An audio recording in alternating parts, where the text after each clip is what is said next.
मीनाक्षी जी, पानीपत से। राधे राधे गुरु जी। राधे राधे महाराज जी। महाराज जी, अकाल मृत्यु जैसा कुछ होता है क्या? जबकि मैंने सुना है तिल बढ़े ना राई घटे, जो हाँ, पर लिखी महत करतार। अपराध बन जाने पर, जैसे आपकी आयु 80 वर्ष है और आपने कोई महत अपराध कर दिया, फिर आपके ऊपर अकाल मृत्यु लागू हो जाएगी, तत्काल दंड दिया जाएगा। साधु अवज्ञा तुरत भवानी, कर कल्याण अखिल के हानि। जैसे कोई महत अपराध बन जाए, किसी महापुरुष का अपराध बन जाए।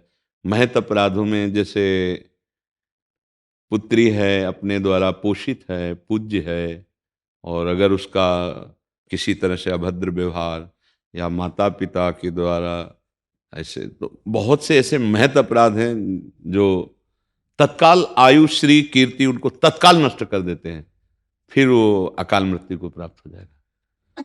नहीं तो जैसे लिखा है राई घटे न तिल बढ़े, रहुरे जीव निशंक, वो तो बिल्कुल करेक्ट है। लेकिन अब वर्तमान में जो अपराध बन गया, तो तुरंत भवानी, कर कल्याण अखिल के हानि, समस्त शुभ कर्मों को नष्ट करके उसको तत्काल दंड मिलेगा। जैसे कुछ अपराधी होते हैं कानून के द्वारा दंड दिया है, कुछ होते हैं सीधे गोली मारी जाती है। जैसे आतंक जो फैलाते हैं, अब उनको उस समय गुंजाइश न्याय की नहीं है, क्योंकि उनके हाथ में अस्त्र है, वो किसी को भी, अब उनके लिए सीधा, उनको सीधा मारा जाता है ना। ऐसी जैसे हमसे कोई भयानक अपराध बन जाए, तो ये तो लोक व्यवस्था है, जो अनंत लोकों का स्वामी है, बड़े बड़े लोकपाल, तत्काल उसको ऐसा भयंकर एक्सीडेंट करा दिया, ऐसा भयंकर हुआ गया कि गाड़ी लाख अंदर ही जल कर राख हो गए।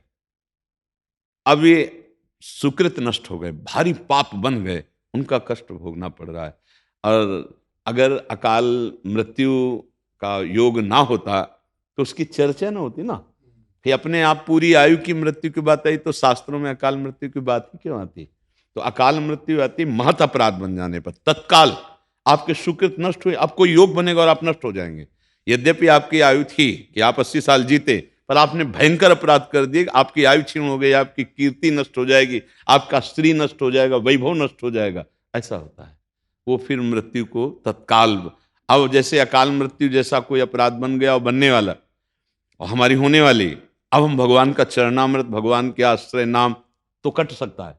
अकाल मृत्यु हरणम सर्वव्याधि विनाशनम श्री कृष्ण पादोदकम पीत्वा पुनर्जन्म न विद्यते। जैसे तीनों टाइम हम भगवान का चरणामृत पिए तो अकाल मृत्यु का योग बनने वाला वो भी कट जाएगा और रोगों का नाश हो जाएगा और भगवान की प्राप्ति भी हो जाएगी। चरणामृत में बड़ी ताकत। अकाल मृत्यु हरणम सर्वव्याधि विनाशनम श्री कृष्ण पादोदकम पीत्वा पुनर्जन्म न विद्यते।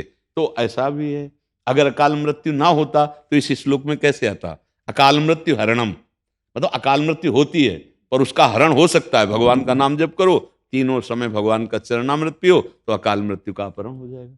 तो अकाल मृत्यु ऐसा नहीं कि नहीं होती है, होती है। जैसे कोई अकाल मृत्यु नाम की कोई वस्तु नहीं है, नहीं है।